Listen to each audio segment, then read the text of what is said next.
Students, Saira, this is Megha Miss here, and today we will do the revision part 1 of our next lesson which you have for the exam, that is acids, bases and salts. Okay students, we have done the revision with part of the chapter, that is laws of motion. Now we will do for this chapter. Okay, now starting with, you studied about the ionic compounds, which you already know what are ionic compounds. Yes, and we just did a recapitulation. The molecule of an ionic compound has two constituents, you know that, namely a cation, which is a positive ion, or you called it as a basic radical, and an anion, which is a negative ion, or you called it as acidic radical. Okay, important you remember this. There is a force of attraction between these ions as they are oppositely charged. Yes, there will be a force of attraction, and that is called the ionic bond, which you call, and thus they form a bond which we called it as the ionic bond. The force of attraction between one positive charge on a cation and one negative charge on an anion makes one ionic bond. Okay students. Then we saw an example, that is the formation of the compound of NaCl. Okay. So we saw that the outermost shell of the sodium and the chlorine atoms is not a complete octet. Okay, so if you take the chlorine and if you take the sodium, okay, this is your sodium which is having 281. So, and if you take the chlorine, it is 287. So here 7 means 1 electron is less. Here 1 electron, you can see 7 electrons are less to complete the octet. Yes, so it is not possible to accept 7 electrons and complete the octet. So what sodium will do? Sodium will give away, you can see this arrowhead, will give away 1 electron which is present in the last shell. And what it will form? It will form Na plus, having the electronic configuration 2, 8. Same way chlorine, you can see it is taking 1 electron incoming. It is going to accept from sodium and it will form chlorine Cl minus ion, which is having a configuration of 288. Okay students, so an electronic configuration with a complete octet indicates a stable state. Now it has come to a stable, both of them have come to a stable state. Now further an ionic bond is formed between the oppositely charged. Now you know, even though stable, you have got the configuration, you can see these are ions, positive and negative, so they will attract each other. Okay, and an ionic bond will be formed, and therefore an ionic compound, you can see NaCl is formed. You can see Na, it is giving 1 electron to the chlorine, and NaCl with an ionic bond is formed. Okay students, I hope this diagram as well as the explanation part, it is understood to you. Okay, now the next part we studied, that is dissociation of ionic compounds. Yes students, we have studied that when the ionic compounds, when you add water in that compounds, it forms its aqueous solutions. Okay, now what are these? An ionic compound forms an aqueous solution on dissolving in water. Only ionic compound we are talking about. In the solid state, the oppositely charged ions in the ionic compound are sitting side by side. Okay, when an ionic compound begins to dissolve in water, the water molecules penetrate in between the ions of the compound and they separate them from each other. That is to say, an ionic compound dissociates during the formation of an aqueous solution. Dissociate means they will form the ions. Okay, separate out into its ions. Means if NaCl is my compound, it will get separated out into Na plus and Cl minus. Okay, and in between them the water molecule will take place. Okay, each of the dissociated ions in the aqueous solution is surrounded by the water molecules. Okay students, this state is indicated by writing AQ, important, remember this part, meaning aqueous. Okay, on the right side of this symbol of the ion. Okay, so you can see here how we write NaCl, solid, water, dissociation, it will give you Na plus aqueous plus Cl minus aqueous. Okay, diagram you and reaction you will remember, you can write it. Okay, here important is the reaction, you study that. Okay, and remember, yes, when an ionic compound it dissolves in water, it forms its aqueous solutions. Okay students, now the next part. Then you studied about the Arrhenius theory of acids and bases.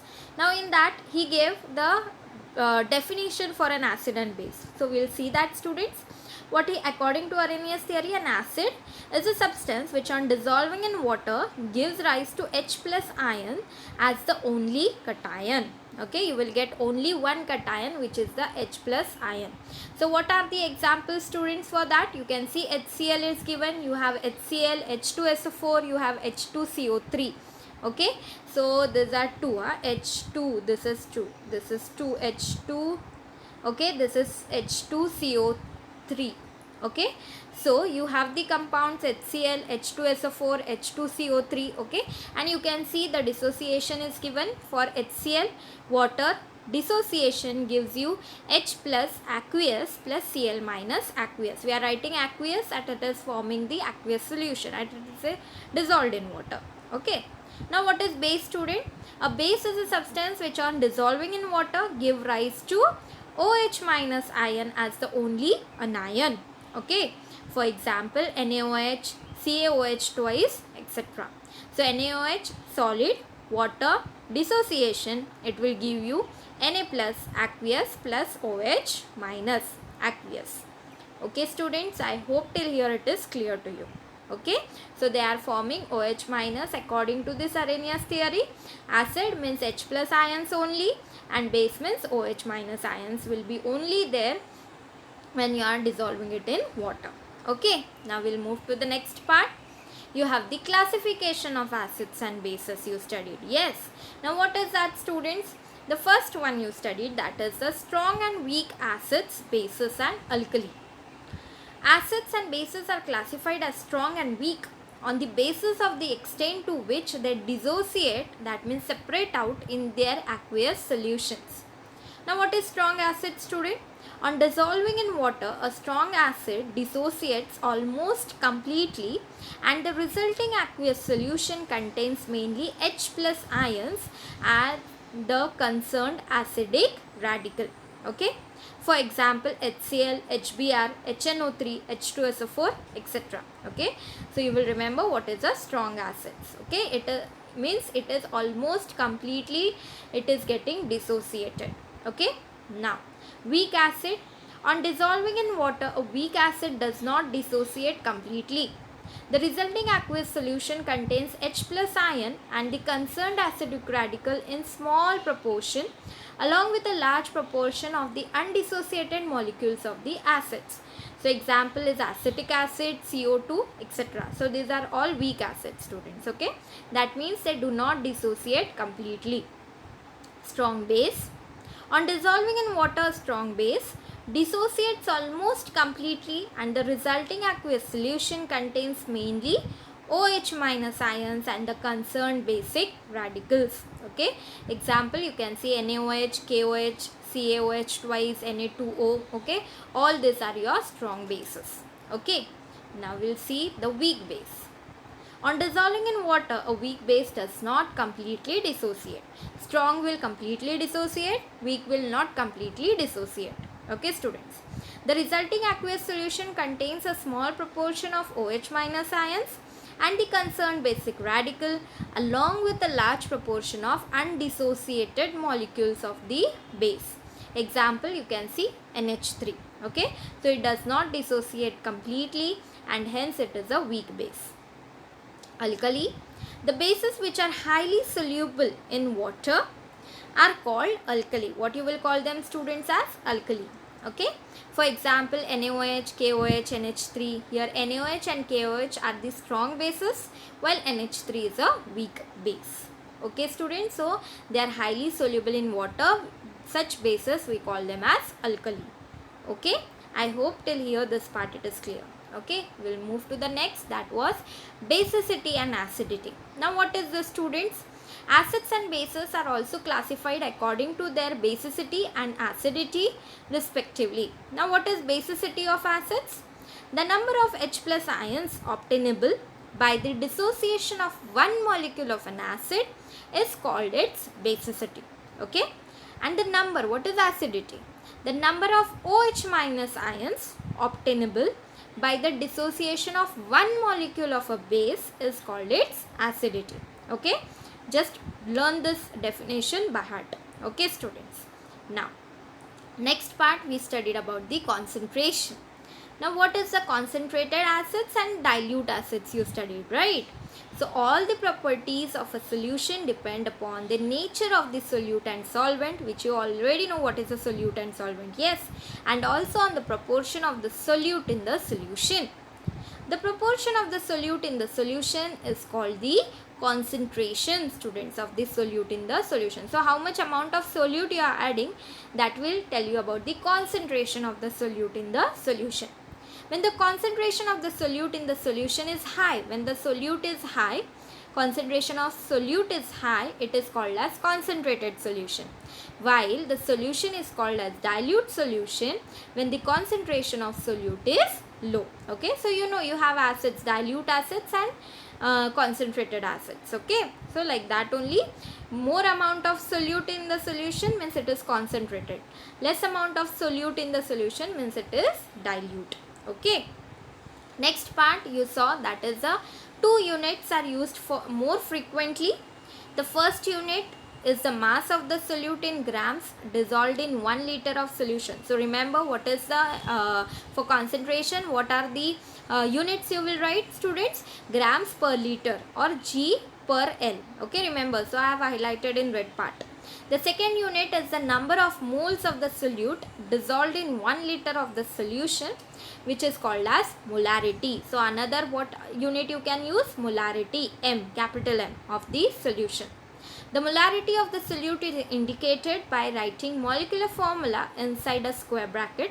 You can see how we are writing for NaCl, the molarity is 1. So in the square bracket you will write the compound name, that is NaCl, and is equal to 1. Means the molarity of this solution of common salt is 1 molar. Okay, and that 1 m means you don't say 1 molarity, you say it as 1 molar. Okay, so you can use grams per liter or you can use the molar. Okay, or molarity we say. Okay, now the next part you studied, that is the pH of the solution. Now students, what is this pH of the solution? H plus and OH minus ions are found in different proportions in all natural aqueous solutions, okay, which determines their properties. For example, you can see H plus and OH minus ions divide the soil, okay, in acidic, neutral and basic type. You can see it is necessary for blood, cell sap. Okay, it is also important in fermentation, other biochemical processes which are carried out with the help of microorganisms. So it is very important to study this concentration of H plus and OH minus ions. Okay, students. So pure water also undergoes dissociation to a very small extent. You know, pure water, very small percent dissociation takes place to give rise to H plus and OH minus ions in equal proportion. Due to this property of water to undergo dissociation, there exist both H plus and OH minus ions in any of the aqueous solutions. You will get this. Okay, however, their concentration may be different in different solutions. The concentration of H plus ions formed by dissociation of water is 1 into 10 raised to minus 7 mole per liter or molar per liter, you can say, at 25 degrees Celsius. So at this temperature, the concentration of H plus ions is this much. At the same temperature, the concentration of H plus ions in 1 molar solution of HCl, you can see it is 1 into 10 raised to 0 moles per liter. Okay, thus we see that in common aqueous solution, the range of H plus ion concentration may vary from 10 raised to 0 to 10 raised to minus 14 mole per liter. Okay, this is the range in which you can get the value of the H plus concentration. Okay, students, so we'll proceed to the next part. Then you studied about the universal indicator. Now you know, students, you have a pH scale is there. pH may vary from 0 to 14, values can vary, and this universal indicator, you can use it to find the value of the pH of the different solutions.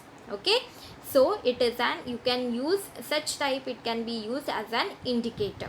Okay, so we'll just see it. A universal indicator is made by mixing several synthetic indicators in specific proportions. Synthetic means made in the laboratory. The pH of the solution can be determined by a means of a universal indicator solution or a pH paper made from it. You may have a pH paper also. Okay. However, the most accurate method of measuring the pH of the solution is using an electrical instrument, which we called it as a pH meter. Okay. So in this method, pH is measured by dipping electrodes into the solution. Now what are these electrodes? That also we have studied in electrolysis, if you remember. Okay, so pH meter is the best one to measure the pH. Okay, then you studied about the neutralization reaction. Yes students, very simple. You saw in this that when acid reacts with a base, it gives you the formation of salt and water. Okay, so why does the pH increases as the NaOH solution is added drop by drop to a HCl solution? When you add NaOH solution, we have seen the experiment also. Okay, so I'm not going in detail explanation of this. You will just remember when addition of NaOH solution to HCl solution is like adding a large concentration of OH minus ions to H plus ions you are adding. So what is, when H plus and OH minus comes together, they will form water. Okay, so what they will form, they are going to form a water, and you will see that there is a formation of the salt. Okay, so we'll just see that. You can see the ionic equation, you can see here, which I am showing you. H plus plus Cl minus plus Na plus OH minus, what it will give you? Formation of Na plus, and what it will be? Cl minus. So NaCl is formed plus H2O. Okay, why H2O? Because this H plus and OH minus will come together, form this water molecule, and this Na and Cl minus ions, as they are oppositely charged, they will attract each other. Okay students, I hope this both part is clear to you. Okay, simple neutralization reaction, I am not going in detail. Okay, now as the NaOH solution is added drop by drop to HCl solution, the concentration of H plus goes on decreasing due to the combination with the added OH minus ions. Means what it is forming? Water. Okay, both are combining, H plus and OH minus ions. When enough NaOH is added to HCl, the resulting aqueous solution contains only Na plus and Cl minus ions, that is a salt is formed. Okay, so such type of the reaction we called it as a neutralization reaction. And simple, what is the definition? As I told you before, in the neutralization reaction, an acid reacts with base to form salt and water. Okay students, so we'll proceed further. Neutralization reaction, you have to write it in this way. Okay, HCl plus NaOH will give you NaCl plus H2O. Okay, we'll proceed. Now the next part we are seeing, that is reaction of acids with metals. Now the reaction of acids with metals is determined by the strength and the concentration of acid, and also by the reactivity of the metal at a particular temperature. Whether you are taking a strong acid or a weak acid is important. Also the type of a metal and the temperature. It is easy to bring about the reaction of the dilute solution of strong acids with moderately reactive metals at normal temperature. Okay, you can see magnesium metal. Okay, you can see here magnesium, it reacts with HCl. You will see they are forming magnesium chloride, that is the salt is formed, and hydrogen. This you will remember. Metal plus dilute acid will give you formation of salt plus hydrogen. So hydrogen gas is released. Okay students, you will remember whenever, now here we have taken example of magnesium, it reacts with the hydrochloric acid and hydrogen gas is evolved. During this reaction, reactive metal displaces hydrogen from an acid to release hydrogen gas. At the same time, the metal is converted into a basic radical which combines with acidic radical from the acid to form the salt. Which salt is formed student? You will just remember this line. Metals react with dilute acids for forming salt and hydrogen gas is given out. Okay. Next, reactions of acids and bases. In that, the third one we are going to see, that is the reaction of acids with oxides of metals. Okay, now the chemical formula for the red oxide students, you will remember Fe2O3. The water insoluble, it is insoluble in water. Okay, it reacts with HCl to produce FeCl3, which is a water soluble salt. It gives yellowish color to the water. And how is the reaction student? Fe2O3 plus HCl, you will get, that is the 2FeCl3 plus 3H2O. Okay, remember this. I hope till here it is clear. Okay, remember the reaction. reaction of bases with oxides of non-metals. Now remember students, if you remember this line now, then also you can write it on your own. Bases reacts with oxides of non-metals to form salt and water. Okay, hence oxides of non-metals are said to be acidic in nature. What you call them as? Acidic in nature. Okay, you can see your example. CO2 2NaOH is your base. What you are getting students? Formation of Na2CO3 with aqueous solution and H2O liquid. Okay, water, liquid water you are getting. Okay, and sodium carbonate salt is formed, which is acidic in nature. Okay students, I hope this part is clear. Now zinc oxide reacts with sodium hydroxide to form sodium zincate Na2ZnO2 and water. Similarly, aluminium oxide reacts with sodium hydroxide to form sodium aluminate NaAlO2 and water. Okay, just remember this, what are the products formed. Okay, now we'll just discuss students for the paper pattern. Okay, I told you in our this doubt solving session, I already told you how is you're going to be the paper pattern. You're going to type some answers, so we'll just discuss it, and remaining part of the revision we will do in the next presentation. Okay students, so first you are going to have the question, that is the filling the blanks by choosing correct option. It is going to be a 3-mark question.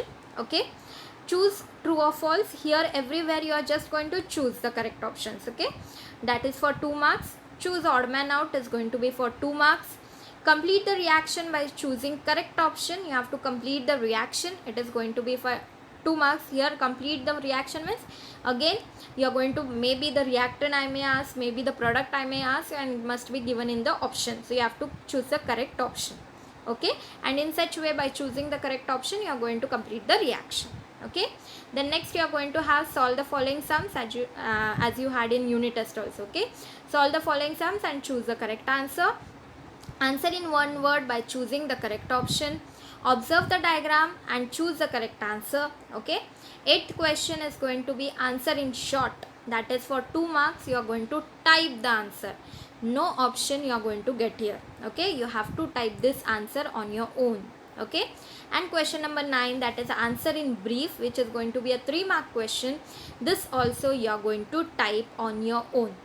Okay students, question 1 to 7 all you are going to get options. You have to just click on the correct option for your answer. Question number 8 and 9 you are going to have to type the answers on your own. Okay, one will be, question number 8 will be answer in short and 9 will be answer in brief. So one brief answer and one short answer you have to type. Is it clear student? It is going to be answer, no sums will be asked here. Am I clear? I hope the paper pattern also you have understood. Please study properly both the lessons. Okay, we'll meet in the next part of the presentation with our part 2. Okay, revision part 2 for this chapter. Okay students, for today, thank you. Sai Ram.